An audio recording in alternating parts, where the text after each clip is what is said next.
구약성경 창세기 6장 5절부터 8절 말씀을 한 목소리로 읽겠습니다. 시작. 여호와께서 사람을 지으시되 세상에 가득함과 그 마음으로 생각하는 모든 계획이 항상 악할 뿐임을 보시고 그 땅 위에 사람 지으셨음을 알까하사 마음에 근심하시고 이르시되 내가 창조한 사람을 내가 지면에서 쓸어버리되 사람으로부터 가축과 기는 것과 공중의 새까지 되게 하리니 이는 내가 그것들을 지었음을 한탄하였더라 하시니라. 그러나 노아는 여호와께 은혜를 입었더라. 아멘. 하나님께서 심판 결정을 하시죠. 그래서 물로 세상을 심판하시겠다 하십니다. 그런데 그러나라는 단어로 시작되어진 8절 말씀 속에 당대 의인인 노아가 등장합니다. 근데 당대 의인이고 완전한 자라는 9절 말씀보다 앞선 것이 8절인데 8절에 보면 노아를 이렇게 소개합니다. 그러나 노아는 여호와께 은혜를 입었더라. 은혜를 입은 자. 이 사람이 그 심판 가운데, 물의 심판 가운데 유일하게 구원 얻는 사람의 가족의 대표가 되어지고 그 이야기를 보면 성경을 많이 읽으신 분들도 있지만 노아의 홍수 사건은 처음에 어디서 많이 접하냐면 우리 성경학교 동화책 그리고 영화 이런 데서 많이 보셨습니다. 거기 보면 방주가 나오거든요. 근데 방주를 보면 대부분 배 모양으로 그려놨어요. 그렇죠? 배 모양으로. 그래서 원래 방주는 배 모양이 아닙니다.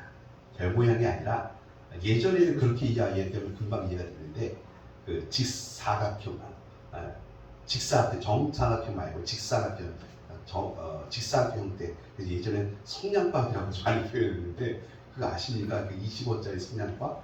그런 거가 상당히 비슷합니다. 그러니까 직육면체예요. 그게 맞아요. 직육면체로 기록되어져 있어요.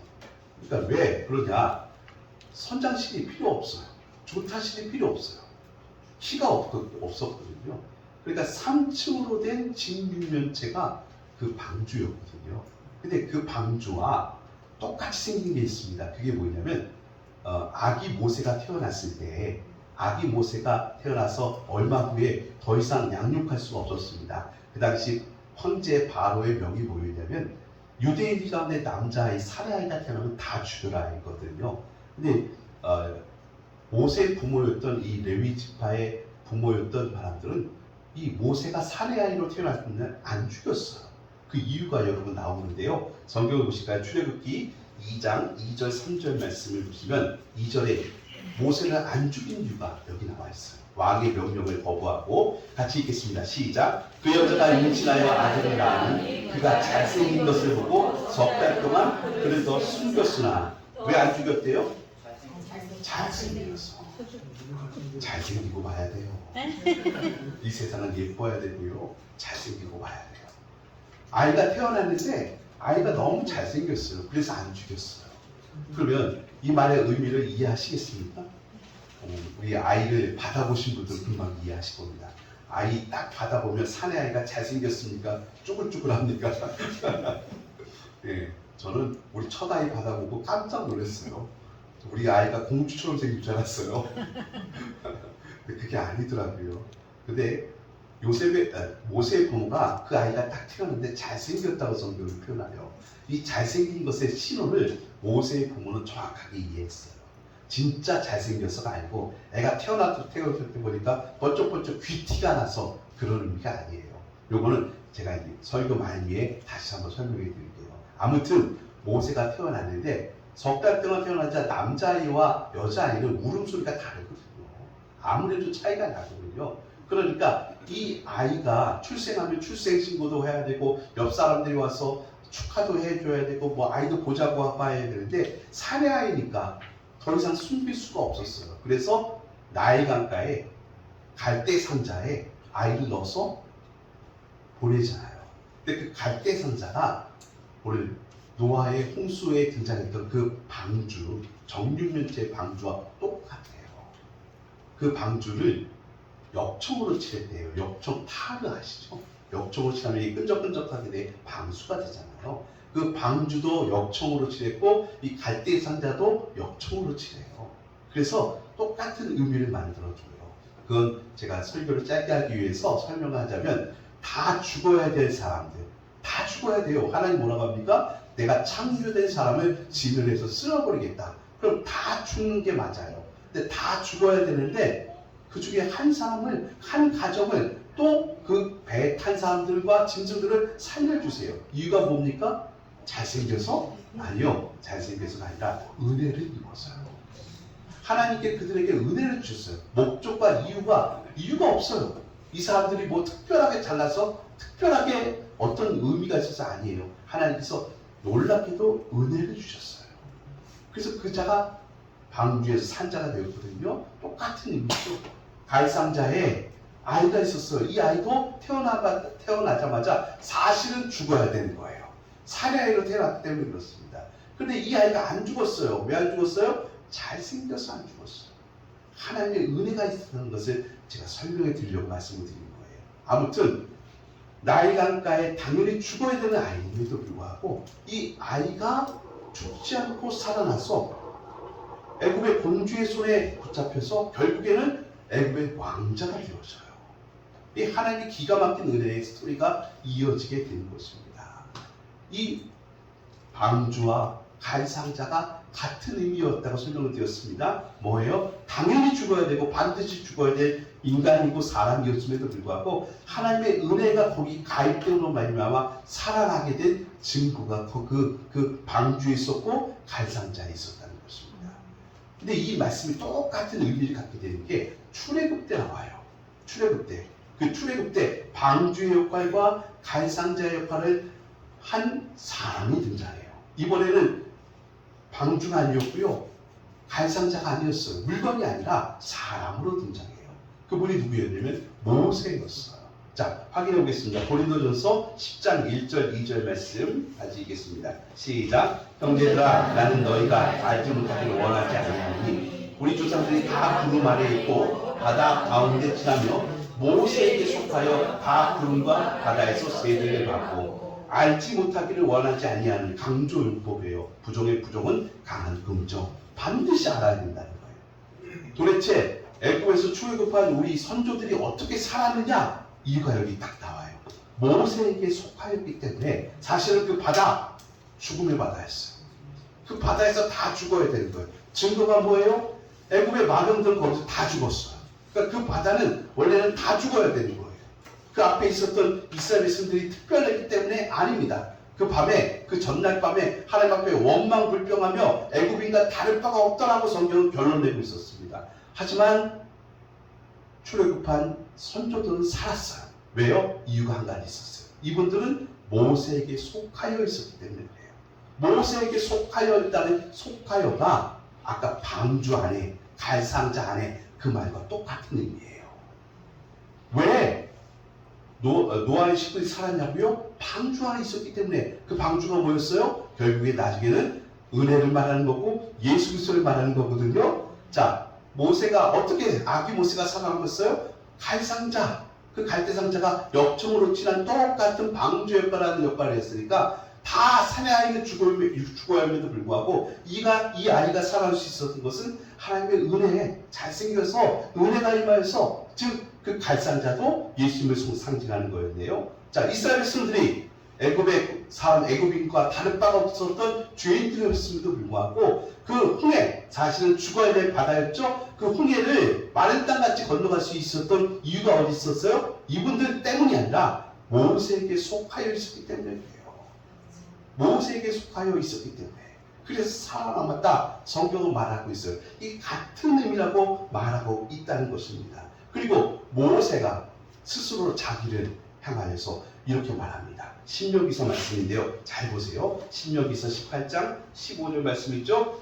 내 하나님 여호와께서 너희 가운데 내 형제 중에서 너를 위하여 나와 같은 선지자 하나, 나는 누구예요? 말하고 있는 화자 모세잖아요.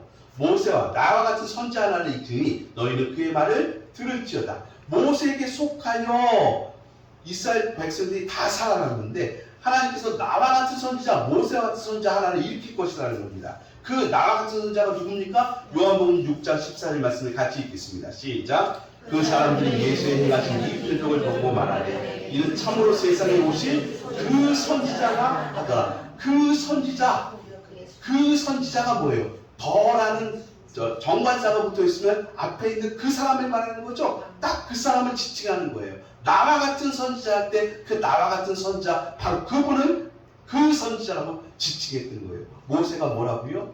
나와 같은 선지자가 앞으로 나와서 우리 민족과 온 세상을 구원할 거야. 왜? 내게 속하여 죽음의 바다에서 살아남았잖아. 마찬가지로 예수께 속한 자가 예수 안에 있는 자가 사실은 다 죽어야 되는 거예요. 우리도 죄인이니까. 우리도 죽음의 바다에서 다 죽어야 되는 죄인이 맞잖아요. 그럼에도 불구하고 우리가 살아남아서 영생 구원을 얻을 수 있었던 이유는 예수께 속하여 있기 때문에 그렇다 하는 것이 구약 성경에서부터 쭉 이렇게 설명이 되어져 왔던 거예요. 그 예수님께서 십자가 지시기 전에 오병이어를 행하신 다음에 모든 공관서가 똑같은 시간표를 나타내고 있어요. 오병이어를 행하신 다음에 물을 걷는 사건이 나와요. 갈릴리 바다에서 게네사렛 바다에서 물을 건너서 다시 가나안으로 들어가는 입장이셨어요. 그런데 예수님께서 오병이어를 행하신 다음에 제자들을 먼저 보내시고 혼자 산에 기도하러 가셨습니다. 모든 사람을 해산시키시고요. 그리고 그 밤에 괴로이 노를 저었다라고 말합니다. 풍랑이 일었어요. 근데 그 바다를 건너가지 못하고 어부주신 제자들이 다 괴로이 밤을 보내고 있을 때 늦은 밤 새벽 3시에서 5시, 6시 사이를 말았죠. 그때 예수님께서 바다 위를 걸어오셨어요. 자, 물 위를 걸어오신 예수님을 설명하고 있는데 여러분 여기서 우리가 잘 쌓이는 신호를 알아먹어야 돼요. 우리도 물 위를 걸어가야 됩니까? 예수님이 물 위를 걸어가셨기 때문에 베드로처럼 나도 물 위를 걷게 해주세요. 이게 우리의 소망이 되어야 될까요? 신기하다가 이 말씀에 교훈이 될까요? 아닙니다. 만약에 우리도 물 위를 걸어야 되면 2000년 넘동안 기독교 역사 가운데 우리보다 신앙이 대단하신 분들이 굉장히 많았거든요. 그 중에 한 분이라도 물 위를 걸어가시는 분이 있나요? 단 한 분이라도 없잖아요.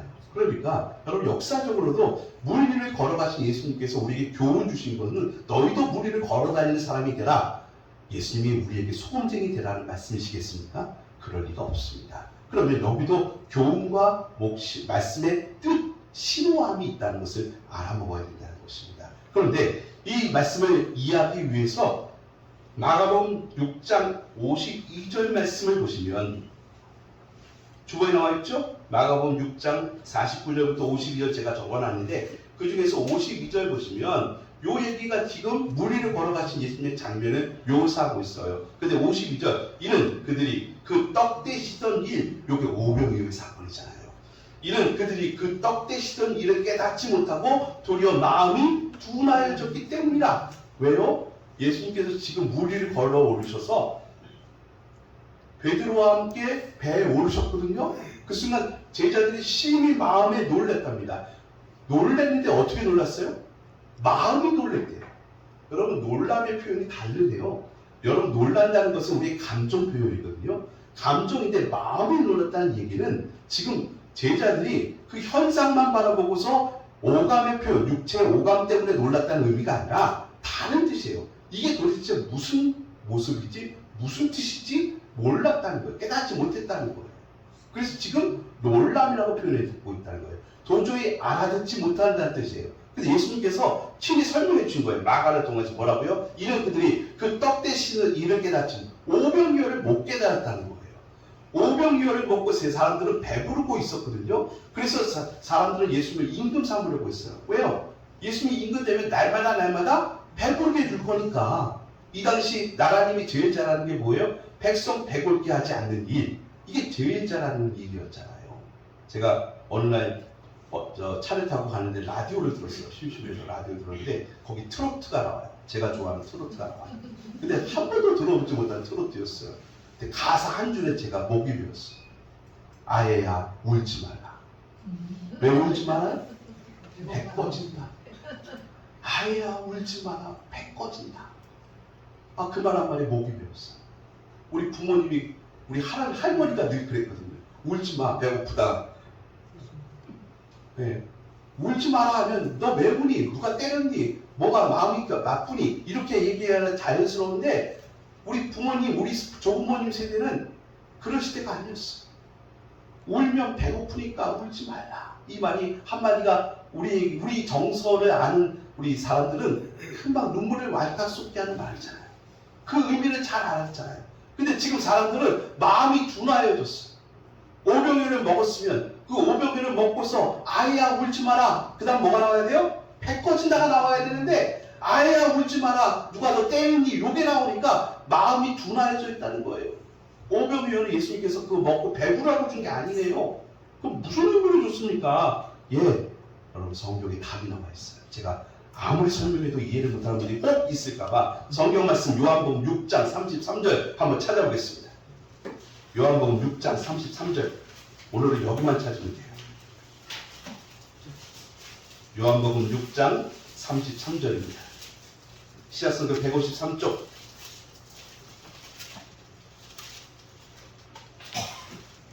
요한복음 6장 33절. 하나님의 떡은 하늘에서 내려 세상에 생명을 주는 것이다. 그들이 이르되, 이후에 둔하여진 사람들 있죠. 깨닫지 못한 사람들 뭐라고 합니까? 그들이 이르되, 주여 이 떡을 항상 우리에게 주소서. 아까 말씀드렸죠? 임금사부라는 목적이 뭐라고요? 오늘도 오병이요, 내일도 오병이요, 맨날 오병이요, 배부르게 해주세요, 항상 우리에게 주세요 라고 지금 둔한 말을 하고 있습니다. 그랬더니 예수님께서 말씀하십니다. 같이 읽겠습니다. 35절 읽겠습니다. 시작. 예수께서 이르되, 나는 생명의 떡이니 내게 오는 자는 결코 줄이지 아니할 터이니 나를 믿는 자는 영원히 목마르지 아니하리라.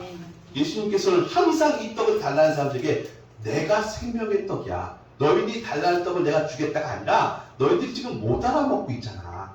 내가 떡이라는 것을 너희에게 말하는 거야. 그리고서 51절 말씀 한 장 넘기시면 51절 나오죠? 51절 같이 읽겠습니다. 시작. 나는 하늘에서 내려오는 살아있는 떡이니 사람이 이 떡을 먹으면 영생하리라. 내가 줄 떡은 곧 세상의 생명을 위한 내 살이라. 내가 줄 떡은 오병이어가 아니라는 거예요. 오병이어는 신호였다는 거예요. 신호였으니까 오병이어를 먹고 뭘 먹는 마음으로 먹어라? 내 살을 먹는 마음으로 먹어라. 나를 먹어야 너희가 산다. 이걸 가르쳐주기 위해서 오병이어를 주셨는데 이 사람들은 둔하여져서 알아듣지 못했다는 겁니다. 왜 둔하여졌을까요? 욕심 때문에 그렇습니다. 욕심 때문에. 왜 둔하여졌습니까? 예. 불로소득을 누렸기 때문에 그렇습니다. 욕심과 이런 욕심의 모습들이 여러 가지가 나타나는데 그런 것들이 눈을 가렸습니다. 욕심. 그래서 하나님과 우리 사이의 거리를 멀게 하고 그 뜻을 깨닫지 못하게 했다는 것입니다. 참 우리의 마음이 둔하여지면 안 될 것 같아요. 하나님과 가까이 하고 밀접한 관계가 되어야 될 것 같아요. 어느 날 그 초성 퀴즈를 내는 프로그램이 경로당에서 있었습니다. 그래서 할아버지가 문제를 내고 할머니가 문제를 맞추는 것이었습니다. 초성 게임 뭔지 아시죠? 네. 그래서 할아버지가 문제를 설명했습니다. 문제는 이거였습니다. 이걸 보면서 할아버지가 설명했습니다. 당신이 나한테 뭐라고 불러야 되는 거야? 당신이 나한테 뭐라고 불러? 할머니가 말했습니다. 이 초성을 보고서. 뭐라고 했을까요?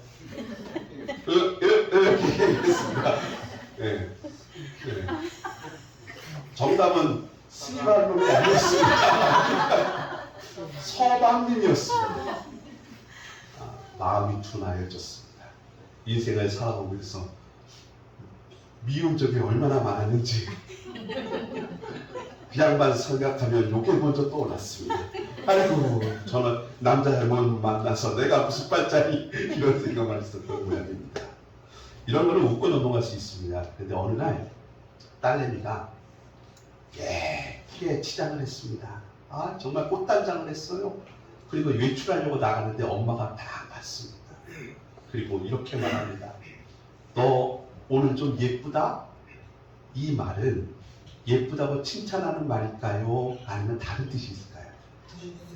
엄마는 다 압니다. 아빠는 몰라요.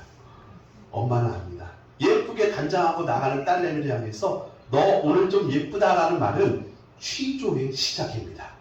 누구 만나러 가니? 혹시 남자 만나러 간 건 아니니? 너 언제부터 이렇게 몸매에 관심을 갖고 했다는 것을 우리 모르게 연애질하는 건 아니니? 취조의 시작이었어요. 신호를 잘 알아먹어야 됩니다. 하나님이 우리들에게 신호를 주시는 겁니다. 근데 우리가 알아먹지 못하면 마음이 둔하여졌으면 안 됩니다. 기도하시잖아요. 기도하실 때 우리의 간구 제목을 올려드립니다. 그런데 여러분 아십니까? 기도는 하나님과 우리 사이에 서로 신호를 주고받는 것입니다. 하나님이 우리에게 신호를 주시면 우리가 그 신호를 받아야 되고 잘 알아들어야 됩니다. 하나님은 우리의 중심을 꿰뚫고 계시니까 우리가 내는 신호를 다 압니다. 예, 우리 엄마는 방구 냄새만 맡아도 이 아이가 배부른지 소화가 잘 되는지 뭐가 부족한지 다 아신다면서요. 그런데 우리가 하나님의 신호를 먼저 캐치하는 것이 더 중요합니다. 그러려면요, 엄마와 딸처럼 친밀한 관계가 되셔야 합니다. 이게 더 중요합니다. 무조건 하나님 앞에 무조건 달라라고 큰 소리 외치는 게 중요한 게 아니고요. 하나님과 나 사이에 친밀한 관계가 되셔야 돼요.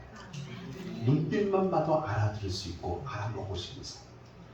그게 돼야 하나님의 말씀과 뜻을 깨달을 수가 있고, 그렇게 해야 하나님의 말씀대로 순종해 나가야 하나님의 뜻을 이루고 살 수가 있습니다. 모세가 태어났을 때 모세의 부모가 바로의 명령이었던 사내 아이가 태어나면 다 죽여라는 명령을 내렸음에도 불구하고 모세가 태어났을 때 이 아이가 사내 아이임을 알면서도 석 달 동안 숨겼다고 합니다. 성경은 그 이유를 잘생겨서라고 합니다. 이 잘생겼다는 게 뭐예요? 우리말은 지금 여러분과 저는 하나님과 모세의 부모 간의 이 친밀한 관계를 모르기 때문에 우리는 그냥 일반적인 얘기만 하는 거예요. 그런데 지금 모세의 부모는 이 레위 지파 사람들이에요. 모세의 부모는 이 아이의 얼굴만 딱 봤음에도 불구하고 하나님의 신호를, 사인을 알아먹은 거예요. 이 아이가 보통 얘기가 아닌 것 같아요. 하나님께서 특별한 은혜를 주시려고, 사명을 주시려고 주신 아이 같은 것을 금방 알아차린 거예요. 여러분, 당대 모세의 명령을, 황제 바로의 명령을 어기면요, 산족이 죽는 거예요. 얼마나 무서운 명령이에요. 그럼에도 불구하고 이 아이의 얼굴만 보고 이 아이의 모습만 봐도 이 아이는 내가 우리 온 가족의 목숨을 걸고라도 살려내는 아이라고 판단했던 것입니다. 우리는 그것을 하나님과 모세의 부모가 친밀한 관계를 잘 모르니까 그냥 성경은 잘생겼기 때문이라고 말하고 있어요. 모세의 부모는요, 아이의 얼굴만 봐도 하나님의 뜻을 알아들었어요. 신호를 알아듣는 만큼 친밀한 관계였어요. 여러분은 어떻습니까? 여러분은 하나님의 말씀 한 줄만 읽으셔도 하나님의 속마음을 금방 이해하십니까? 기도 한 번만 하셔도 하나님의 뜻을 깨닫습니까? 우리의 마음은 둔하여져 있습니다. 이 땅에 살면서 죄악과 욕심이 우리의 영안의 눈을 어둡게 하고 귀를 닫히게 했습니다. 우리는 그냥 내 목소리만 내는 게 전부입니다. 이거 해주세요, 저거 해주세요, 이렇게 했으면 좋겠어요 하고 하나님 앞에 떼쓰듯이 하는 것이 기도의 전부고 우리의 믿음의 전부인 것처럼 착각하고 있습니다. 그 이전에 과연 나는 하나님과 친밀한 관계인가를 살펴보십시오. 여러분, 친해지려면 어떡합니까? 멀리 있고 뜨문뜨문 만나면 됩니까? 아니면 맨날 얼굴 쳐다보고 보고 또 보고 해야 되십니까? 예, 먼 친척보다 가까이 있는 이웃이 더 가깝다면서요. 우리는 연약해서 방법이 없어요. 하나님 앞에 더 가까이 가는 것밖에는 하나님 앞에 친밀한 방법이 없어요. 우둔한 인간이 어떻게 지혜의 말씀, 하나님의 말씀이 성경 말씀을 이해할 수가 있겠어요?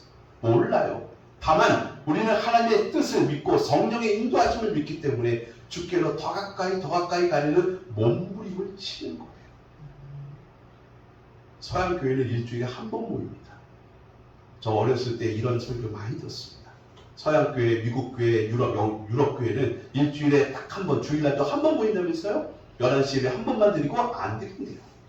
근데 우리 조국교회는 그 당시 어땠습니까? 매일매일 모여서 예배를 드렸습니다. 이게 우리 자랑거리였어요. 그런데 자금의 조국교회 현실 봅시다. 대부분의 성도들이 일주일에 한 번 예배당 옵니다. 우리 교회만 그런 게 아니고 다른 교회도 마찬가지입니다. 그렇게만 와도 굉장히 출석 잘하고 열심히 하는 것으로 오해하고 있습니다. 과연 그렇게 하셔서 하나님과 더 친밀해지고 계십니까? 어떤 분들은 이렇게 반론할 수 있습니다. 저는 집에서, 저는 회사에서, 저는 차 안에서 하나님을 찾는 시간이 굉장히 많은데요. 맞아요. 그렇게 하시면 감사합니다.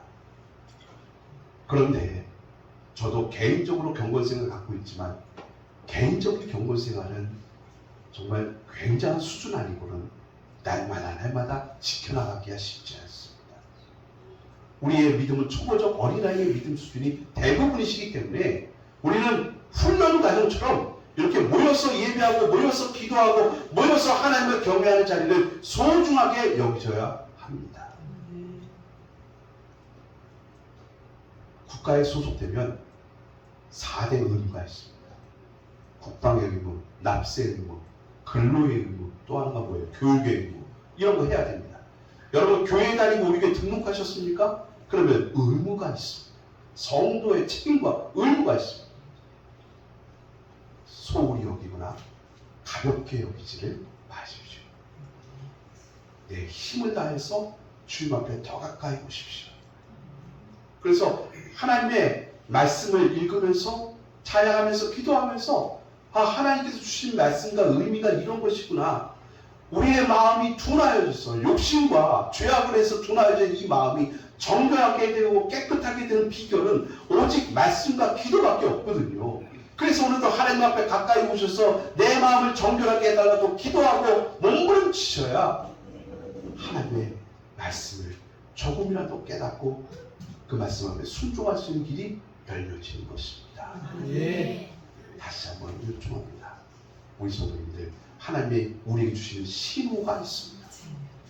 그 신호는 일반 세상 사람들은 못 알아듣습니다. 하지만 우리 성도들은 알아들어야 됩니다. 그 알아듣지 못하면 안 됩니다. 근데 오늘 우리에게 분명히 말씀하고 있지 않습니까? 분명히 다시 한번 말씀을 확인해 볼까요?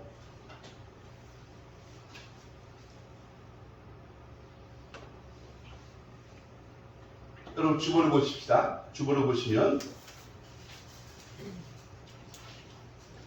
고린도전서 10장 1절 2절 형제들아 나는 너희가 알지 못하기를 원하지 아니하노니 우리 조상들이 다 구름 아래에 있고 바다 가운데 있으며 모세에게 속하여 이 말을 반드시 알아들으라고 합니다.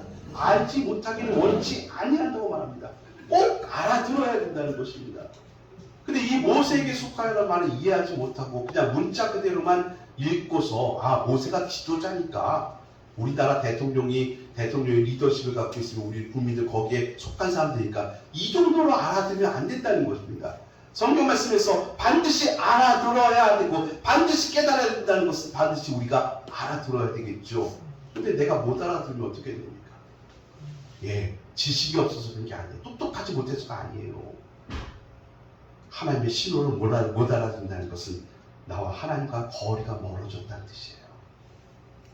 하나님 앞에 더 가까이 가셔야 돼요. 더 가까이 가시면 알아들 수 있습니다. 우리 부모는 자식들 말 소리만 들어도 눈빛만 들어도 어떤 부모는요 자식들 발걸음 소리만 들어도 제 기분을 알아듣잖아요. 맨날 부딪히면서 사니까. 부모와 자식 관계를 그렇게 잘 알아들으시면서 하나님과 내 사이가 우리가 하나님의 자녀되는 권세를 받았다고 하는데 여러분 하나님을 왜 이렇게 못 알아들고 못 이해하고 계십니까? 문제가 있습니다. 방법은 다른 게 없습니다. 날마다 주께로 더 가까이 오셔야 됩니다. 기도와 말씀과 예배와 찬송으로 주님 앞에 더 가까이 가십시오. 뭐 특별하게 나만 가르쳐 주세요. 그건 이단이에요. 이단들은 그렇게 하고 교주가 되는 거예요. 그거 아닙니다. 우리는 하나님께 가까이 가면 그분이 한숨 한 번만 쉬어도, 그분이 말씀 한마디만 하셔도 척하니 알아듣는 자녀의 권세를 갖고 있다니까요. 그 권세를 갖고 있음에도 불구하고 못 알아듣으니 여러분이 지금 하나님과 우리 사이에서 욕심과 죄악이 가로막고 있다는 것이죠. 이 욕심과 죄악은 어쩔 수가 없습니다. 왜요? 여러분 이 땅에 살면서 세상 사람들과 손붙이고 사니까 죄의 때가 안 묻을 수가 없는 거예요. 욕심과 죄악 없이 사는 사람이 누가 있어요? 저 산속으로 가면 욕심과 죄악 없이 살까요? 그렇지 않습니다. 기도원에 가셔도, 수도원에 가셔도, 아니 외딴 곳에서 나 혼자 산다라 하셔도 거기도 욕심과 죄악이 가득한 곳이에요. 그러니 이 욕심과 죄악을 이겨내는 방법은 다른 방법이 없어요. 은혜가, 하나님의 은혜가 우리 위에 충만하게 덮어주셔요. 아멘. 오늘 주께로 가까이 오십시오. 그러나 노아는 여호와께 은혜를 입었더라. 아멘. 노아가요, 하나님을 멀리 있는데도 은혜를 입었을까요? 모세의 부모가 하나님 관심 없는 사람이었음을 불구하고 이렇게 은혜를 입었을까요? 그렇게 생각하지 않습니다. 이분들은 몸부림친 사람이라고 생각해요. 몸부림쳤어요. 세상에 악하고 죄악에 관영한 시대를 살면서 자기들은 이 죄악의 세상 가운데 똑같이 물들어져 있음에도 불구하고 마음속으로 괴로운 거예요. 내가 왜 세상과 더 가까이 가고 있지? 하나님과 더 가까이 해야 되는데, 하나님과 더 친해져야 되는데 그렇지 못한 자기가 스스로 화나여서 몸부림쳤던 것 같아요. 그게 은혜를 입었던 방법이에요. 몸부림쳤기 때문에 은혜 입었다는 게 아니라 몸부림치는 사람을 하나님께서 멀리하지 않는다는 뜻이에요. 우리가 하나님 앞에 엎드리고 몸부림치는 거예요. 여러분, 기도의 능력은요 대단한 거 아니에요. 우리가 대단히 기도를 잘하는 영빨이 대단해서 아니에요. 몸부림치는 자에게 하나님께서 은혜를 부어주세요. 아멘. 기도의 능력은 뭐예요? 아니, 몸부림이지 뭐예요? 우리의 말빨이 하나님을 설득시키는 거예요? 천만의 말씀. 그거 아니에요. 그냥 하나님 앞에 나오셔서 몸부림치는 거예요. 한나 그렇게 기도하잖아요. 몸부림치는 거밖에 뭐 했어요? 답답하니까 그냥 몸부림만 치는 거예요. 하나님께서 그녀를 긍휼히 여기시고 은혜를 베풀어 준 거 아닙니까? 오늘 우리가 하나님 앞에 더 가까이 갑시다. 아멘. 여러분 마음이 지금 딱딱해지신 분들이 의외로 많으세요. 가까이 오시기를 거리감을 두고 있는, 적당한 거리감을 두고 살아가는 게 너무 익숙해져 버린 거예요. 적당히 거리 두고 살아가는 거. 그게 좀 뭐 교양인처럼 보입니까? 아닙니다. 마귀의 술수입니다. 하나님 앞에 몸부림치십시오. 다윗이라는 사람이 법궤가 예루살렘 성에 들어올 때 어떻게 했습니까? 그냥 보좌에 근엄하게 왕처럼 앉아있어도 됩니다. 하지만 그 사람은 그렇게 하지 않아요. 어린아이 같이 나와서 춤을 추고 노래를 불러요. 왜요? 하나님과 너무 친밀해요. 그 순간 내 체면이 중요한 게 아니고 내 왕좌가 중요한 게 아니에요. 너무너무 감사하고 기쁜 것을 솔직하게 표현하는 어린아이의 모습 아니겠습니까? 그런 모습은 뭐예요? 하나님과 친밀하다는 뜻이에요. 우리가 그랬으면 좋겠어요. 하나님과 친밀하십니까? 예수님께서는 자꾸 오늘 우리에게 문 열으시면서 마음의 문을 열어라 라고 말씀하시는데, 우리는 멀찌감이 있어서 적당한 거리를 두고서 살아가는 모습이 그게 맞는 것처럼 오해하지 마시고 주께로 더 가까이 와주십시오. 노아가 은혜를 입었습니다. 우리 모두가 그렇게 하나님의 은혜를 입는 자 되시기를 부탁드리겠습니다. 아멘. 참 우리 인생이 어리석어서 하나님의 속뜻을 못 알아볼 때가 있어요. 어느 날 농부께서 요때쯤이에요. 농사를 지으면요, 그 조그만 짜투리 땅도 남겨두는 법이 없습니다. 뭐라도 심었대요. 심었습니다. 호박을 심었습니다. 호박. 근데 호박 저도 심어봤는데요, 참 신기해요. 이거 호박이 그 연하디한 그 줄기 가지, 그렇죠? 거기에 매달리는 호박.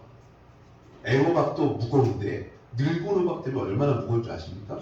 근데 그 연한 줄 줄기에 호박이 다 매달려 있어요. 때로는 이렇게 담벼락 같은 데 호박이 있으면요, 거기에 호박이 매달려 있어요. 근데 그 연한 줄기가 그걸 꼭 붙잡고 있어요. 참 신기해요. 어느 날 농부가 이제 호박 보다가 상수리 나무를 봤습니다. 도토리 나무 아시죠? 그 상수리 나무가 얼마나 우람합니까? 우람한 도토리 상수리 나무를 봤는데 도토리가 떨어지는 거 보니까 에게 호박에 비교하면 말도 안 되게 좁아요. 아니 그 연한 호박 가지 그 줄기에는 그렇게 크고 대단한 호박이 열리고, 아니 저렇게 우람한 상수리 나무에는 그 짜잘한 그 도토리가 열리는 게 이게 좀 이해가 되지 않았어. 하나님 앞에 기도했어. 하나님 이거 말도 안 되는 거 아닙니까? 아니 저 우람한 상수리 나무에 어마어마하게 좀 큰 열매가 맺혀야 되는 거 아닙니까? 뭐 이런 식으로 뭐 일상의 기도였던 분이었던 것 같아요. 그런데 이분이 농사하시다가 상수리 나무 그늘에서 낮잠을 주무셨어요. 근데 자다가 뭐가 이마에 확 떨어져가지고 눈을 떴어요. 네, 다름 아닌 도토리 하나가 뚝 떨어졌던 거예요. 이마에 뚝 떨어졌어요. 이분이 일어나서 하나님 앞에 감사하게 됐다고 했습니다. 뭐라고요? 하나님, 제가 어리석었습니다. 상수리 나무에 호박만한 도토리를 주셔서 너무너무 감사합니다. 우리 인간은 너무 미련해요. 한치 앞도 내다보지 못하는 인생이잖아요. 여러분, 우리가 뭘 어떻게 하겠습니까? 어쩔 수 없이 두는 한 수가 최악의 수를 둘 때가 너무너무 많아요. 우리 하나님 앞에 매달리십시오. 아멘. 내 마음속에 계획과 일상의 모습도 있고 어떤 계획표도 있지만, 그것보다 더 중요한 거는요, 하나님의 뜻과 인도하심이라고 믿어요. 매달려 보십시오. 그냥 하나님 앞에 이거 해달라고 하나님을 설득하는 게 기도의 전부가 되셔서는 안 되고요. 무조건 달라고 하시는 게 전부가 되셔서는 안 돼요. 그런 거는 의미 없어요. 사실 하나님은 우리 머리카락까지 세심받으시기 때문에 그런 건 별로 의미가 없어요. 저는 더 중요한 게 있다고 봐요. 하나님과 친해지기. 이것만큼 중요한 게 없어요. 하나님과 친해지는 것이에요. 하나님과 친해지는 방법이 뭐냐고요? 여러분, 자녀들과 어떻게 하면 친해지겠어요? 네? 이제 머리 커가지고 조금 거리감 있는 자녀들과 어떻게 하면 친해지겠어요? 네, 돈을 주면 되죠. 뭐. 글쎄요, 좀 더 좋은 방법이 있지 않을까요? 좋은 방법이 있지 않을까요? 하나님과 친해질 방법은 다른 방 없습니다. 그냥 매달리시는 거예요. 날마다 찾아뵙고 매달리시는 거예요. 싫으나 미우나 고우나 그냥 하나님 앞에 엎드리시면서 자잘한 것, 사실 저도 어머님과 통화를 많이 하는데요, 대화의 내용 다 자잘한 거예요. 뭐 대단한 거 없습니다. 자잘한 거예요. 근데 그 자잘한 대화 속에 엄마는 그 스트레스를 푸시더라. 여러분과 저도 마찬가지예요. 하나님 앞에 가까이 가십시오. 가까이 가신 순간 세상 사람들은 모세를 보면서 야, 잘생겨서 이 아이를 살려줬구나 라고 말하지만, 모세의 부모는 그 잘생겼다는 의미가 그 뜻이 아니었어요. 하나님께서 주시는 신호를 척하게 알아들었어요. 목숨 걸고 이 아이를 지켜낸 거예요. 그 신호를 알아먹으니까 자기 목숨 걸고 이 아이를 지켜낸 거예요. 저도 아직은 미숙하여서 하나님의 신호를 100%는 이해할 수가 없습니다. 조금 더 노력하려고 했습니다. 하나님께 더 가까이 가려고. 무더기도 몸부림을 칩니다. 우리 성도님들은 어떠신지 모르겠어요. 하나님께 더 가까이 가려고 애써 몸부림을 쳐보십시오. 방법론이 따로 있지 않아요. 그냥 엎드리셔서 매달리시고 뭐 찬송해보시고 예배 시간 꼬박꼬박 참석해보시고 해보세요. 어떻게든 내 몸부림을 하나님께 보여드려보세요. 하나님께서 어느 날 성령님을 통해서, 아니면 목사님의 말씀을 통해서, 어느 날 읽는 성경 구절을 통해서, 어느 날 복음성과 가사를 통해서 정말 기가 막힌 음성을 들려주시고 결단코 잊을 수 없는 하나님의 말씀이 들려지는 날이 올 줄 믿습니다. 그 영광의 날이 올 때까지 우리가 할 일은 매달리는 거예요. 몸부림치는 거예요. 얼마나 많이 해보셨어요? 해보자고요. 우리 전병호 목사님 제가 참 결과를 보면 좀 안타까운 분이지만 저는 이분의 책 낙타부르비라는 책에서 딱 한 구절 받았습니다. 기도해 봤어? 얼마큼 해봤어? 예, 몇 시간 해봤는데요. 그래? 그럼 너 기도로 방석은 적셔봤어? 아, 말문이 턱 막혔어. 당시한 사람은 기도로 요를 띄었다고 합니다. 눈물로, 기도의 눈물로 베개가 아니라 요를 띄었다고 합니다. 여러분 방석을 띄워보셨습니까? 누가 그랬습니까? 그런 사람 별로 없습니다. 저도 그 말씀 듣고서 한번 해봤습니다. 예, 저는 장점 하나 있으면 따라해보기는 해봅니다. 눈물로 한번 해보려고 했는데 세상에 정말 어렵더라고요. 안 되더라고요. 마룻바닥 하나를 묻혀치겠다. 그만큼 제가 딱딱한 거죠. 우리 성도님들 한번 요청해봅니다.